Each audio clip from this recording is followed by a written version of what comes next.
ഇടുക്കി പീരുമേട്ടിലെ സീതയുടെ മരണം കാട്ടാന ആക്രമണമല്ല എന്ന നിലപാടിൽ ഉറച്ച് പോസ്റ്റ്മോർട്ടം ചെയ്ത ഡോക്ടർ. എന്നാൽ സീത കാട്ടാന ആക്രമണത്തിലാണ് കൊല്ലപ്പെട്ടത് എന്ന നിഗമനത്തിലാണ് അന്വേഷണ സംഘവും കുടുംബവും ഉള്ളത്.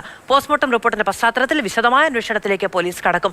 ജയനസ് രാജു വിവരങ്ങളുമായി ചേരുകയാണ്. ജയൻ, ശരീരത്തിൽ മർദ്ദനമേറ്റതിന്റെ പാടുകൾ, അവിടെയുണ്ടായിരുന്ന രക്തക്കറകൾ തുടങ്ങിയവയൊക്കെ ചൂണ്ടിക്കാണിച്ചുകൊണ്ട് പോസ്റ്റ്മോർട്ടം ചെയ്ത ഡോക്ടർ ഇപ്പോഴും അതിൽ ഉറച്ചു നിൽക്കുകയാണ്.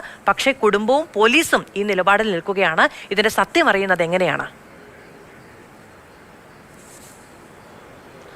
തീർച്ചയായിട്ടും ഈ കാര്യത്തിൽ ദുരൂഹത തുടരുകയാണ്. രണ്ട് പേർ, അതായത് പോലീസും പോസ്റ്റ്മോർട്ടം ചെയ്ത ഡോക്ടറും രണ്ട് വ്യത്യസ്ത നിലപാട് സ്വീകരിക്കുന്നു എന്നുള്ളതാണ് ഇതിനകത്ത് ഏറ്റവും വലിയ പ്രതിസന്ധി. നമുക്കറിയാം, ഒരു കാട്ടാന ആക്രമിച്ചുണ്ടാകുന്ന പരിക്കും ഒരാൾ മർദ്ദിക്കുമ്പോൾ ശരീരത്തിൽ ഉണ്ടാകുന്ന പരിക്കും വ്യത്യസ്തമാണ്.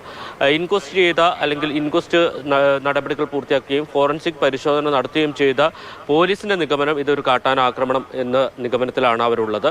പക്ഷേ പോസ്റ്റ്മോർട്ടം ചെയ്ത ഡോക്ടർ ദിവസങ്ങൾ എടുത്തതിന് ശേഷമാണ് അദ്ദേഹം പോസ്റ്റ്മോർട്ടം റിപ്പോർട്ട് ഇപ്പോൾ സമർപ്പിച്ചിരിക്കുന്നത്.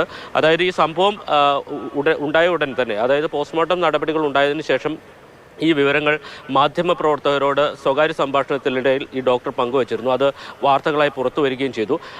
അതിനുശേഷം പോലീസും ഈ ഡോക്ടറും തമ്മിൽ ചില അഭിപ്രായ വ്യത്യാസങ്ങൾ ഉണ്ടാവുകയും അല്ലെങ്കിൽ അതുമായി ബന്ധപ്പെട്ട് വിമർശനം ഡോക്ടർക്കെതിരെ ഉയരുകയും ചെയ്തിരുന്നു. ആ പശ്ചാത്തലത്തിൽ വിശദമായിട്ടുള്ളൊരു പരിശോധന ഡോക്ടർ ഈ പോസ്റ്റ്മോർട്ടത്തിന് ശേഷം നടത്തിയിട്ടുണ്ട്, അദ്ദേഹത്തിൻ്റെ നിഗമനങ്ങളിൽ നടത്തിയിട്ടുണ്ട് എന്നുള്ളതാണ് മനസ്സിലാക്കുന്നത്. 13-ാം തീയതിയാണ് ഈ സംഭവം നടക്കുന്നത്. ശനിയാഴ്ച വൈകിട്ടാണ് ഡോക്ടർ ഈ പോസ്റ്റ്മോർട്ടം റിപ്പോർട്ട് നൽകിയിരിക്കുന്നത്. ആ പോസ്റ്റ്മോർട്ടം റിപ്പോർട്ടിൽ ആദ്യം അദ്ദേഹം എന്താണോ പറഞ്ഞത് അതേ നിലപാടിൽ ഉറച്ചു നിൽക്കുകയാണ്.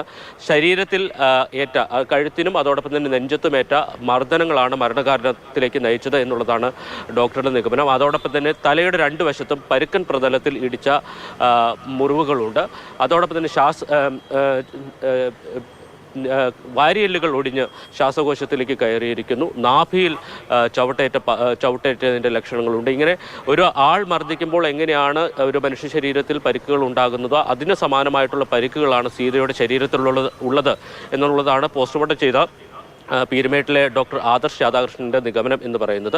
പക്ഷേ പോലീസ് നടത്തിയ പ്രാഥമിക പരിശോധനയിൽ ഈ സംഭവം നടന്ന സ്ഥലത്ത് കാട്ടാനയുടെ സാന്നിധ്യം ഉണ്ടായിരുന്നു എന്ന് ഒരു നിഗമനത്തിലേക്ക് എത്തിയിട്ടുണ്ട്. അതോടൊപ്പം തന്നെ സീതയുടെ ഭർത്താവിനെയും മക്കളെയും പോലീസ് പലവട്ടം ചോദ്യം ചെയ്യുകയും അവരുടെ മൊഴി രേഖപ്പെടുത്തുകയും ചെയ്തു. പക്ഷേ അവരുടെ മൊഴികളിലൊന്നും യാതൊരു വൈരുദ്ധ്യവുമില്ല എന്നുള്ള ഒരു നിഗമനത്തിലാണ് പോലീസ് ഉള്ളത്. അതുകൊണ്ട് തന്നെ ഈ ഒരു സംശയത്തിൻ്റെ നിഴലിൽ നിൽക്കുന്ന അല്ലെങ്കിൽ ആരോപണം നേരിടാൻ സാധ്യതയുള്ള സീതയുടെ ഭർത്താവ് അടക്കമുള്ളവരെ കാര്യമായിട്ടുള്ള ഇൻട്രോഗേഷനിലേക്ക് പോലീസ് പോയിട്ടില്ല എന്നുള്ളതാണ് മനസ്സിലാക്കുന്നത്. എന്തായാലും ഈ കാര്യത്തിൽ കൂടുതൽ വ്യക്തത വരേണ്ടതുണ്ട്.